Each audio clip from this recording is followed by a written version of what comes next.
Hey everyone, welcome to my channel. Today, I want to take you on an exciting journey that could totally change how you think about life, money, and success. What I'm about to share isn't just a story.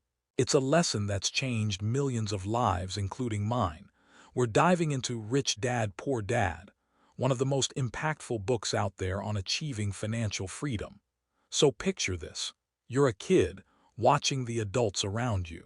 One person tells you to study hard, get a solid job, and save money, while another, learn how money works and make it work for you to build wealth.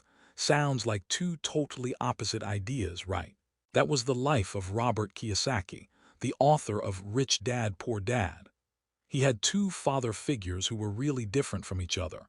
He called them his poor dad and rich dad. Poor dad was his real father, a smart guy with a solid job as a teacher. He always thought that success came from hard work, good grades, and moving up in your career, but despite all that education, poor dad had a tough time, living paycheck to paycheck and stressing over bills. He thought talking about money was rude. Rich Dad, on the other hand, wasn't highly educated, no fancy degree or government job, but he had something way more valuable: real knowledge about money. He owned businesses, made investments, and believed that understanding finances was way more important than formal education. He used to say, "Don't work for money. Make money work for you." Now just picture being a young kid like Robert stood between these two guys, and they were both giving him advice, but it couldn't be more different. Poor Dad said to get a good job for security, while Rich Dad said to create jobs for others. Poor Dad claimed money is the root of all evil, but Rich Dad argued that the lack of money is what really causes all the problems. At first, Robert was confused because he liked both of them, but he started to notice something. Poor Dad, despite being smart, was always stressed about money, while Rich Dad, who wasn't as educated, was always chill. Feeling relaxed and sure about his future, Robert once asked Rich Dad, "Why are you so confident about money?" Rich Dad smiled and replied, "Because I get how it works. Most people don't. They grind away their whole lives for money but never figure out how to make it work for them." That one line changed everything for Robert. It sparked his curiosity. He decided he wanted to learn from Rich Dad, to uncover his secrets and follow his path. Now, let's take a moment to think about that. It's pretty powerful, right? A lot of us grew up hearing that we should go to school, get a good job, and save up for retirement. But did anyone ever teach us how to really deal with money? How to make it grow or break the cycle of just working to pay bills? Your attitude towards money really shapes your future. If you think of money as scary or bad, you're always going to have a tough time with it. But if you see money as a tool that you can control and make grow, you'll unlock a world of freedom and opportunities. Just think about it. If you had two paths in front of you, one leading to financial struggles and financial freedom, wouldn't you want to know how to pick the right path? That's exactly what we're diving into today. Rich Dad kept teaching Robert, and every chat he had made things click even more. One day, Rich Dad dropped a truth bomb that Robert couldn't shake off. Rich people don't work for money. Robert was confused. He thought, isn't making money why people work? Rich Dad smiled and broke it down for him. No, Robert. The poor and middle class work for money, but the rich make money work for them. Rich Dad pointed out the difference by explaining how most people get stuck in this cycle he called the rat race. He said when you're young, you go to school and are taught to study hard to land a good job. Once you get that job, you hustle to make money, and then you use that money to buy stuff like a house or a car. But those things come with all sorts of bills: mortgages, loans, taxes, repairs. So you end up working even harder just to keep up with the costs, and it feels like it never ends. Rich Dad took a moment and added that people think they're working for financial freedom, security, but they're really just working for their boss, the government and the bank. The harder they grind, the more stuck they get in this cycle. That's why they can never escape the rat race. Take a guy named John, for example. He makes $3,000 a month, but as soon as he gets a raise to $4,000, what does he do? He buys a bigger house, a nicer car, or a new phone. His spending goes up along with his income. Instead of saving or investing, he just keeps shelling out cash. Now, he has to bust his butt even harder to keep up with these new expenses, and that cycle just keeps going. Stuck for good. Robert nodded, realizing this was just what his poor dad was up to. Rich Dad then asked him if he understood what financial freedom meant. Robert shook his head. Rich Dad explained, financial freedom means having enough money coming in from your investments or assets to pay your bills. Once you hit that point, you don't have to work unless you want to, you let your money do the work for you. He added, a lot of folks think being rich is all about a big paycheck, but even someone making a lot can still end up broke. Their expenses are way too high. Real wealth comes from owning things that make you money, not just from making a big paycheck. Rich Dad taught Robert a simple but life-changing lesson about assets and liabilities. An asset is something that puts cash in your pocket, even when you're not hustling, while a liability is something that costs you money. For example, a young guy saves up $110,000 and buys a car. That car needs gas, maintenance, and insurance. Over time, it loses value, which makes it a liability because it drains your money. One guy takes money from his pocket to invest in property, while another guy saves up $10,000 and buys a small piece of land. He rents it out for $200 a month, and over time, the value of that land goes up while it keeps making him money. That's an asset because it's bringing cash flow into his pocket. Robert was blown away. He saw how people often mix up liabilities and assets. A house, a car, or even fancy clothes might seem like they're making you wealthy, but they just drain your money instead. Rich Dad told Robert that rich people invest in assets. First, they put their money into things that earn them cash, like businesses, real estate, stocks, and even education to boost their skills. These investments create passive income. Once they've built up enough assets, they can enjoy luxuries without stressing about money. Rich Dad gave Robert another example to clarify. Picture two families, both making $5,000 a month.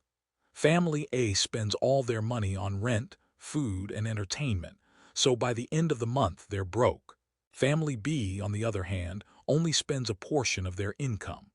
Family A puts in $4,000 and invests $11,000 in stocks. Over time, their investments start to grow, and they begin making $500 a month from dividends. Eventually, this passive income becomes enough to cover their expenses, and Family B becomes financially free, while Family A is still caught up in the rat race. Robert starts to realize that it's not just about how much money you make, but how you manage it. Rich Dad told him that most people say, I can't afford it, but the rich ask, how can I afford it? This little shift in thinking makes a huge difference. He explained that when you say, I can't afford it, your brain just shuts down. But if you ask, how can I afford it? Your brain starts figuring out ways to make it happen. Rich Dad told Robert to do this. Whenever you want something but think you can't swing it, jot down 3 ways to make it happen. Maybe you could cut some unnecessary expenses, pick up a side gig, or learn a skill that pays more. This exercise helps you think like wealthy people do. Robert was still unsure about investing, so he asked Rich Dad, but what if I? Rich Dad smiled and said, if you lose money, that's just how it goes. It's all about the mindset of the rich versus the poor. The poor are too scared to lose money, so they shy away from taking risks. But the rich know that failing is just part of the learning process. When you mess up, you don't quit. You learn from it and try again. He also shared a wealth-building plan with Robert, even with a tight budget. First, track your expenses. Write down everything you spend for a month and spot the things you can cut out. Second, start small. Get into investing with little things like stocks or just saving. To grow your wealth, start with an interest-earning account. Make it a habit to learn something new every day. Read books, go to seminars, or find mentors who can teach you about money. Focus on building assets first. Think about buying things like rental properties or starting a side hustle before you splurge on luxuries. Instead of spending the profits from your investments, reinvest them to grow your wealth more quickly. After Robert began following Rich Dad's advice, he noticed a shift in his mindset. He didn't see money as something to spend right away anymore. Instead, he saw it as a way to make more money. He started looking for investment opportunities, and little by little, his mindset changed from scarcity to abundance. Rich Dad's lessons were beginning to change Robert's life, step by step. Robert's journey with Rich Dad took another turn when Rich Dad told him that to get wealthy, you first need to learn how to control your emotions. This confused Robert, so he asked how emotions were connected to money. Rich Dad smiled and said, "Everything. Most people let fear and greed take over. Their money choices are all about emotions, and that's what's holding them back."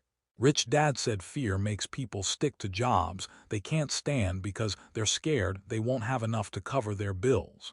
So, they just go for a steady paycheck instead of taking chances to build real wealth. That fear keeps them trapped in the rat race. Picture someone wanting to start their own business but not doing it because they're scared of failing or losing cash or being judged. So, they just stick with a job that barely pays the bills. There's never enough to really thrive. Rich Dad pointed out that rich folks feel fear too, but they don't let it hold them back. They get that fear is just part of the game, but taking action is what really counts. If you want to succeed, you've got to acknowledge the fear and push through it anyway. Rich Dad also mentioned that greed is another trap that keeps people stuck. People think that more money will make them happy. They say things like, "If I get this car, I'll feel successful," or "If I buy this big house, people will respect me."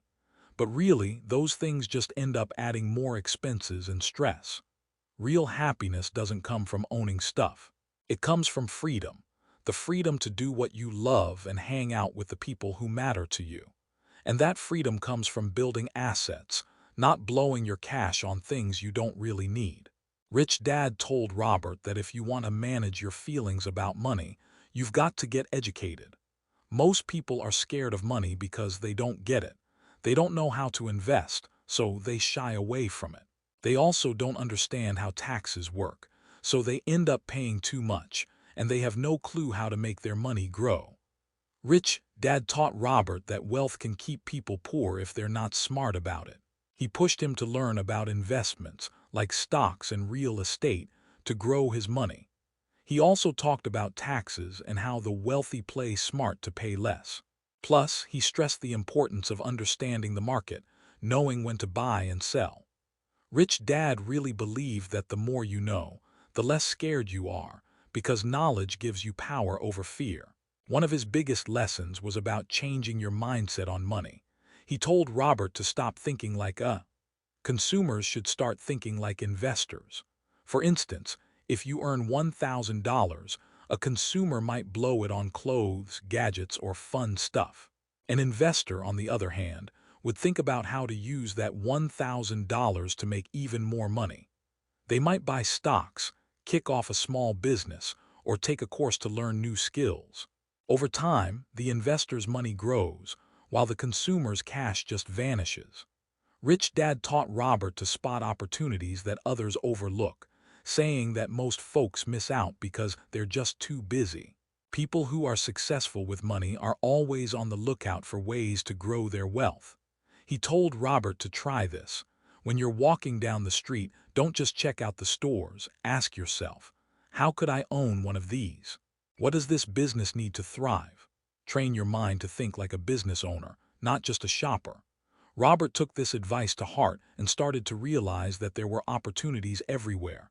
A little cafe for sale, an old house that could be fixed up and rented out, or even a website idea that could take off. As Robert started picking up and using Rich Dad's lessons, he faced a lot of skepticism. People were saying he was too young to invest or that it was too risky. Even his poor dad told him to stick to a safe job instead of pursuing his dreams. Rich Dad reminded Robert that people will always criticize what they don't get, but that's just their own fears talking. If he listened to them, he'd end up like them, trapped in the rat race. He encouraged Robert to stay focused and surround himself with the right people, like-minded folks who are all about growth and success. Rich Dad told Robert that you don't have to start big. In fact, small wins are the way to go for building confidence. He shared a story about a young woman who wanted to start investing but only had $50. Instead of waiting to save up a bunch of money, she just started buying shares in small companies. Over time, her investments grew, and she got the confidence to take bigger risks. Rich Dad said success is built step by step. Every little win gives you the guts to shoot for more. Dad kept pointing out how important daily habits are for building wealth. He told Robert, "Your habits shape your future. If you save and invest a bit every month, it'll add up over time. But if you blow all your money, you're going to be stuck." He suggested a couple of simple habits. First, pay yourself first. Set aside some of your income for savings or investments before you take care of any bills. Second, keep track of your progress. Start a journal about your financial journey. Seeing how far you've come will inspire you to keep at it. Rich Dad also had a warning for Robert about one thing. A common mistake is being impatient. He said most people quit because they don't see results fast enough. They want to get rich overnight, but building wealth takes time, discipline, and sticking with it. Think about planting a seed. You don't see anything happen right away. You have to water it, keep it safe from pests, and wait. Over time, it grows into a strong tree that gives you fruit for years. Wealth works the same way. Money is just a tool. It isn't the end goal. The real goal is freedom. The freedom to live life how you want, pursue your passions, and help others once you reach that point. You'll really get what it means to be rich. Robert walked away that day feeling more inspired than ever. He was set on escaping the rat race, building up his assets and living the life he'd always wanted. After some time, Rich Dad told Robert, "Now you're ready for the biggest truth about getting wealthy. Success isn't about luck or talent. It's all about your mindset, hard work, and taking action." Robert leaned in, keen to hear more. Rich Dad went on, saying that a lot of people dream of being rich, but only a tiny handful actually take the steps to make it happen. They're always waiting for the perfect moment, the perfect chance, or the perfect idea. But the reality is, there's no perfect time. The best time to start is now. He gave Robert an example. Picture two friends. One says, "I'll start saving and investing when I earn more money." The other one starts small, saving just $10 a week. Fast forward 10 years, and the second friend has built a nice fortune, while the first one is still waiting for that right moment. Rich Dad went on to say that opportunities are everywhere, but only those who take action see the results. Don't wait until just get going with what you've got. Rich Dad taught Robert that failing isn't the opposite of success. It's actually part of the whole process. Every successful person has faced failure multiple times. He talked about a businessman who launched 5 companies and all of them flopped. People mocked him and called him an idiot, but he didn't throw in the towel. On his 6th try, he started a company that took off and completely turned his life around. Rich Dad smiled and asked, "Do you think he would have made it if he had given up after all that?" His first failure. Rich Dad really stressed how crucial self-discipline is for reaching financial freedom. He pointed out that it's super easy to blow your cash, but it takes real discipline to save and invest. Always pay yourself first, even if you've got bills or debts. Put aside some of your income for savings or investments before you spend on anything else. Rich Dad said that this habit pushes you to be creative and resourceful with the rest of your money. Plus, it helps you develop the discipline you need to grow your wealth. Rich Dad noticed that a lot of people just let their doubts hold them back from chasing their dreams. He told Robert, "Your thoughts shape your reality. If you dwell on your fears, you'll find reasons to fail. But if you concentrate on your dreams, you'll discover ways to succeed." As the lessons wrapped up, Rich Dad shared one last surprising tip. The wealthiest people are the ones who give back. Robert was puzzled. "How does giving make you richer?" he asked. Rich Dad responded, "When you help others, you create value. Whether it's sharing knowledge, mentoring someone, or donating. Giving back to a cause boosts your success. It brings a sense of fulfillment and grows your network, often leading to even better opportunities." He shared a story with Robert about a wealthy guy who set up a scholarship fund for underprivileged students. Not only did this generous act change hundreds of lives, but it also brought him a lot of joy and recognition, opening up new partnerships and business opportunities. Rich Dad's final piece of advice was straightforward but impactful. As soon as you stop learning, you stop. Years later, Robert looked back on his journey and saw how his dad's lessons had changed his life. He built wealth not just in cash, but also in freedom, confidence, and the ability to help others. Robert shared this message. No matter where you are in life, you can change your future. It doesn't matter if you're starting from scratch. What counts is your mindset and your willingness to take action. Wealth isn't just about money. It's about creating a life where you can pursue your passions and help others. Make the most of your life and don't have any regrets. As you wrap up this chapter, remember that your path to financial freedom starts today. Take it one step at a time, stay consistent, learn from your mistakes, dream big, and never give up. The only thing holding you back is the limits you set for yourself. There are countless opportunities out there just waiting for you to take that first step. Your moment is now. Make it count.